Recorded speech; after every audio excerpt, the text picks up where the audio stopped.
Alright, so ladies and gentlemen, Ghana government is not happy with the most powerful man on earth, world richest man for that matter, senior advisor to the president of the United States of America, a man who holds 3 citizenship, that is America, South Africa, and Canada, a man who is into the invention of spaceship with the vision of transporting humans onto the Mars planet. A man who is richer than 140 nations as at the time that his net worth actually reached 400 billion US dollars. Ladies and gentlemen, I came to bury Caesar, not to praise Caesar. The evil that men do lives after them.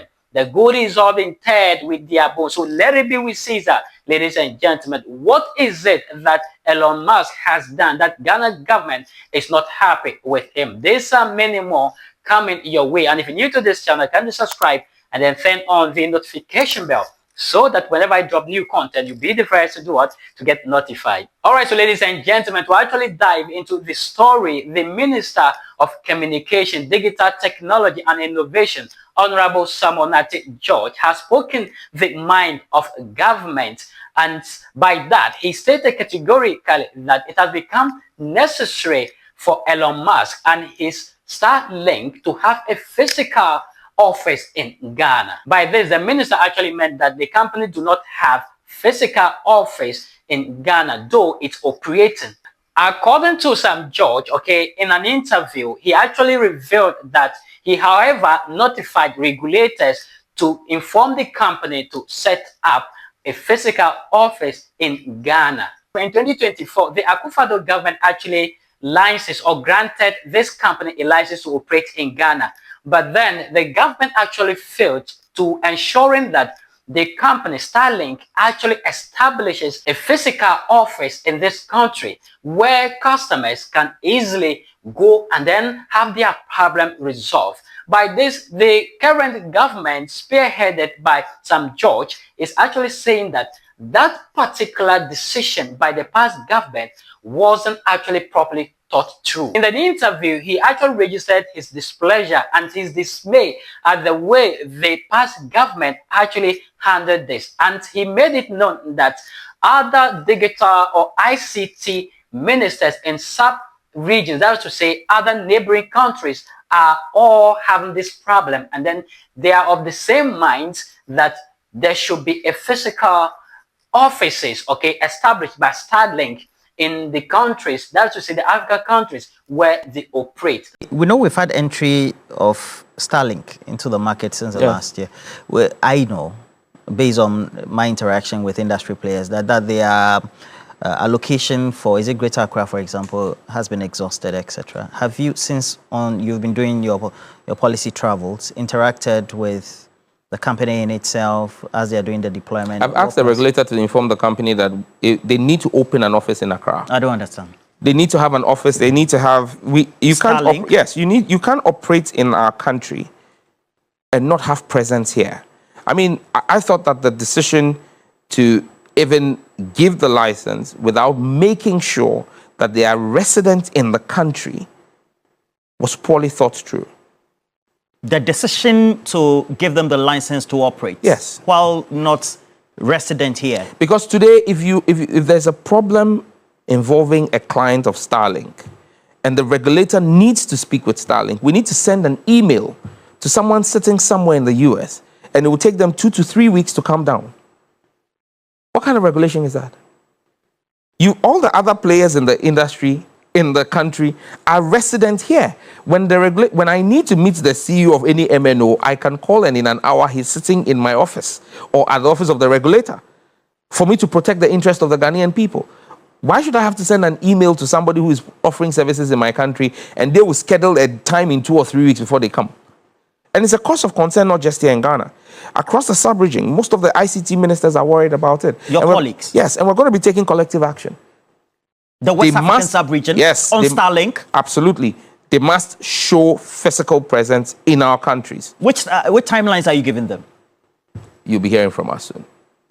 All right, so ladies and gentlemen, that is it. And that is Sam George in your shorts actually talking about Starlink not having its physical office in Ghana, and that is so disturbing, so mind-blowing, and it's unthinkable. In fact, what he said is actually the right thing.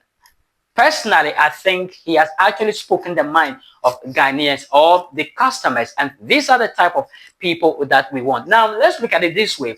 Yeah, so it therefore means that this Starlink, okay, company operates from a virtual office, and that is to say through email and the phone conversation.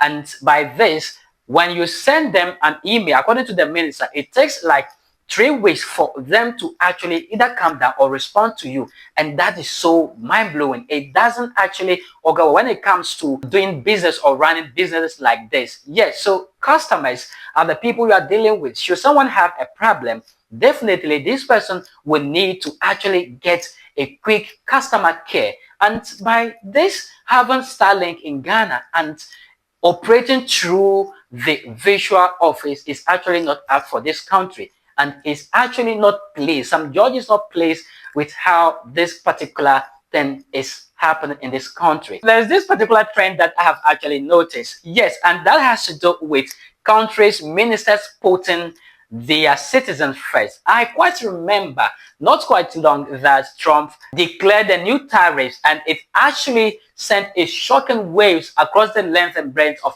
this world, having a lot of people and experts reacting to it, and countries actually hitting back at US in different ways. And you know, one of the things that Trump actually said, he said that citizens first, that he's doing this all because he's putting the citizens of America first. And not quite long away from that, there was this particular development from Namibia where there is this free entry visa, and you know, they also revoke or put a ban on the free visa for foreigners from the US, for UK, the developed countries. And some parts of that particular issue or that particular message sent out there, the government actually stated that they were putting the people of Namibia first. Come to think of it, now every country now thinks about putting their citizens first, and that undoubtedly is the right thing to do. Should any country not put the citizens first, trust me, that country has bad leadership. So what I want us to understand from this is that putting country first is very good, and I have seen that, okay, in what Sam George actually said. He made it known that Ghanaians, okay, or this country will not countenance such behavior, having company, okay, operating here, and you do not have a physical office. And by that, he actually meant that he's putting the Ghanaian citizens first. And I like that move. I like that, you know, statement from the man, that is to say, the digital man, the minister in charge of communication, digital technology, and innovation. So big up to you, Honorable Sam George. I actually like that part where you said you are putting the Ghanaian people first. Yeah, so every country must learn to put the citizens first. And this is parallel sin, okay, in Africa, where we have leaders putting the citizens first. What they do is that they put themselves first. Yes, that one is a fact. But then let's have a change of that so that at least we can put our citizens first. The truth of the matter is that what Starlink is actually doing is entirely wrong. Yes, personally, companies do not operate in that manner, and at least they should have office over here so that people can actually, you know, do what, barge in or go in there and have their problem resolved. Yes, so someone will be wondering what Starlink is all about. Quick one.